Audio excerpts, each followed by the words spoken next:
साथियों, जय हिंद, जय भारत, वंदे मातरम। मैं आपका साथी वेटरन ओम प्रकाश जैसलमेर से। दोस्तों, आप सभी ने फिल्म शोले तो देखी होगी, जहां अब्दुल चाचा एक सीन में पूछते हैं, जब सचिन की लाश आती है गब्बर सिंह के द्वारा भेजी हुई, तो वहाँ सन्नाटा छाया रहता है।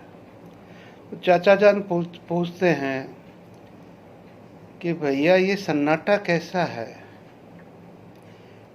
तो आज मुझे ऐसा ही सन्नाटा हम पूर्व सैनिकों के बीच में लग रहा है।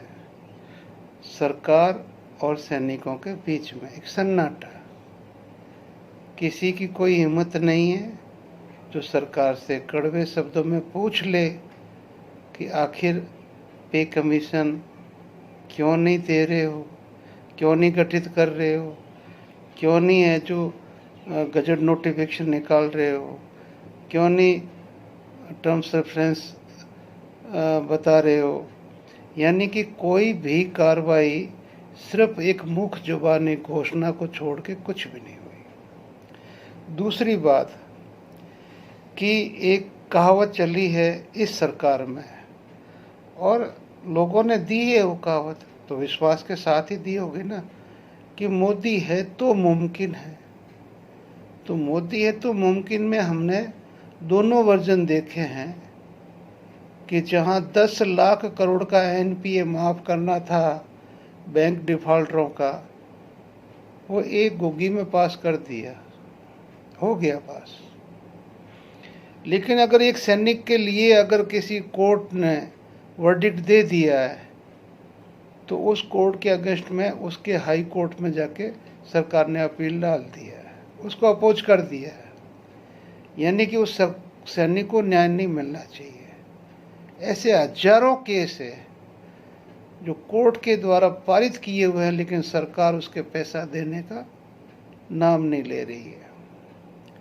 आज ही मैंने एक वीडियो में सुना था कि 78 के सैनिक को न्याय अभी मिला है, फिर भी उसके लिए पंजाब हाई कोर्ट में सरकार उसके अपोज में गई।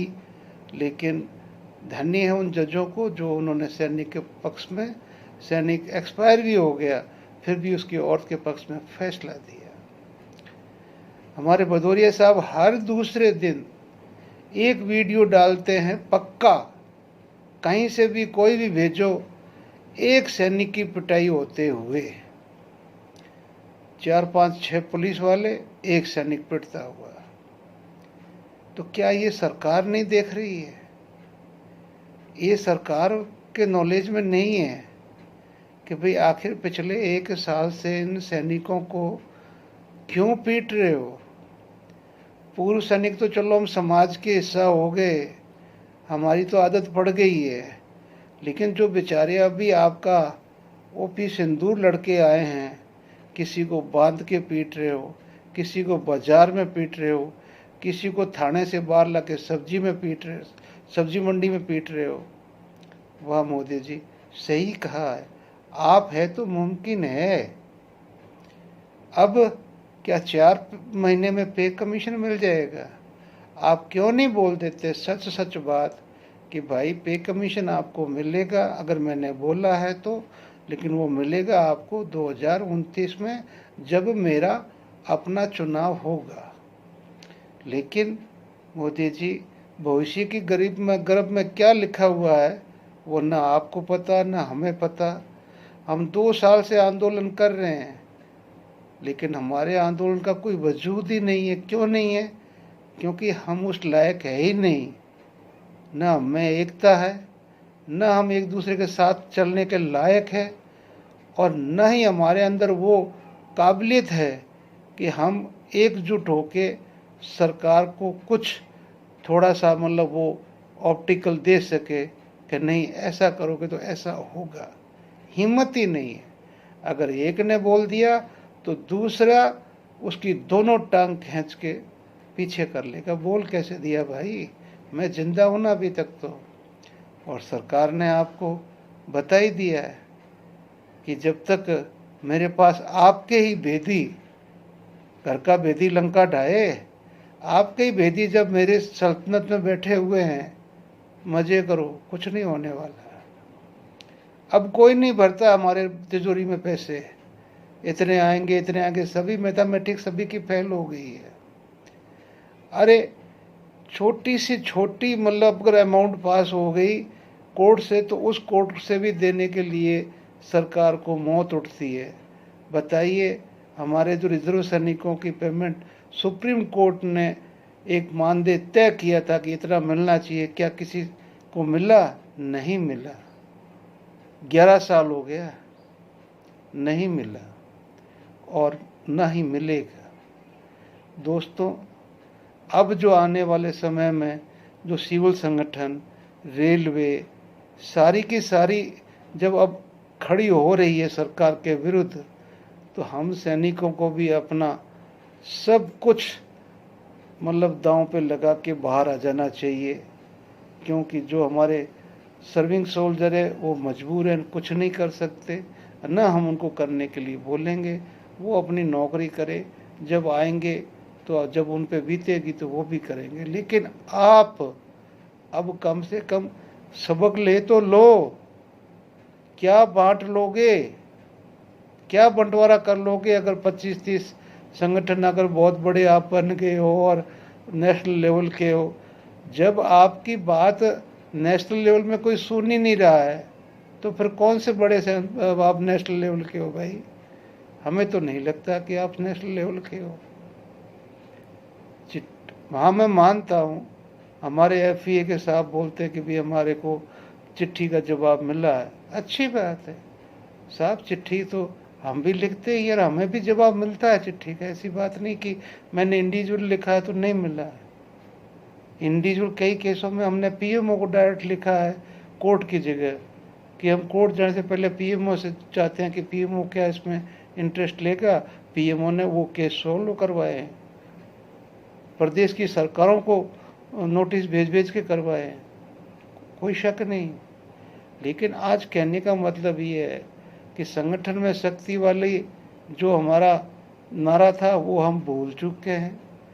अब आप सोच लीजिए कि आज अभी आपका इनकम टैक्स का जो नया कानून आ गया है, आपका ये GST का रिफॉर्म हो गया है, और क्या मज़ेदार मतलब भाषण सुनता हूँ।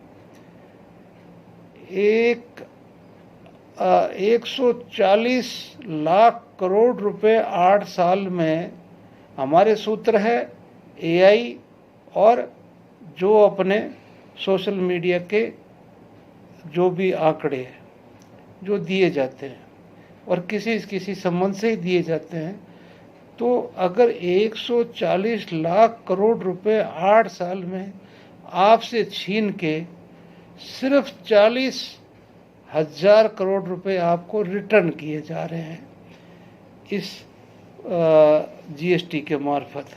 अब आपको ये पता नहीं है कि कौन सा आइटम 5 से 18 कर दिया गया और कौन सा 18 से 5 कर दिया गया। जो सरकार को लाभ देता है वो 5 से 18 में चला गया, जो पब्लिक की जेब काटता है वो 18 से 5 पे आ गया। अभी जब तक आपको इस विषय में आप गहन अध्ययन नहीं करेंगे तो इसमें भी कुछ नहीं मिलने वाला भाई। आपके पेय पदार्थ है 40% GST, कार सस्ती हो गई। कौन सी कार सस्ती हो गई? 1200 सीसी 4 फीट की लंबाई, 4 फीट की लंबाई वैगनार। उससे ऊपर अगर 2 इंच भी लंबी है तो 40% है उसके ऊपर GST। आप कहाँ हो, किस जगह हो? सिगरेट और जो भी मादक पदार्थ है आपके ऊपर 40% है। सरकार ने अपना घाटा पूरा कर लेना है, उसके बाद में आपको रुपए 2 रुपए जो देना है दे देना है, ये आप मान के चलिए। इसलिए दोस्तों, अगर अभी इस पे कमीशन में हम लोग चूक गए तो उसके बाद में हमें कुछ करने की ज़रूरत नहीं है, अपनी अंतिम सांस लेनी वो ज़रूरत है, और वो भी हम अपने आप ले नहीं सकते, जब आएगी तब लेनी पड़ेगी। तो तो इसलिए मेरा कहने का मतलब यही है कि दोस्तों, उस अंतिम सांस से पहले कुछ करके दिखा सकते हो तो दिखा दो, और नहीं तो वही है जो राम रुचि रखा, कुछ नहीं है।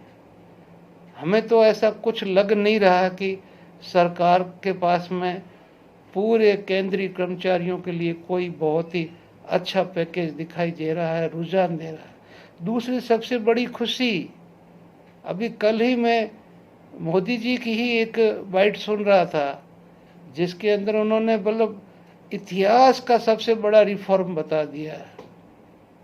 साहब, जीएसटी लगाई किसने थी? आपने लगाई। रिफॉर्म किसने किया? आपने किया। तो फिर इतिहास कहाँ से आ गया इसमें? इतिहास तो 11 साल का ही है। मत करो पब्लिक के साथ ऐसा।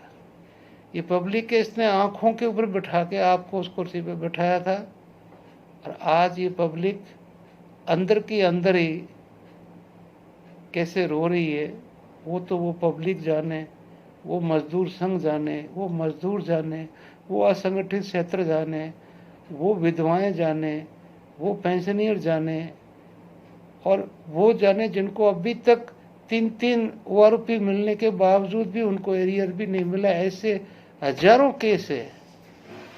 इसलिए पूर्व सैनिक संगठनों से मेरी अनुरोध है कि आप कृपया आगे आओ और कुछ करो। सरकार के सामने कोई ऐसा ठोस कदम रखो जिससे सरकार आपको संज्ञान पे ले। जय हिंद, जय भारत, वंदे मातरम।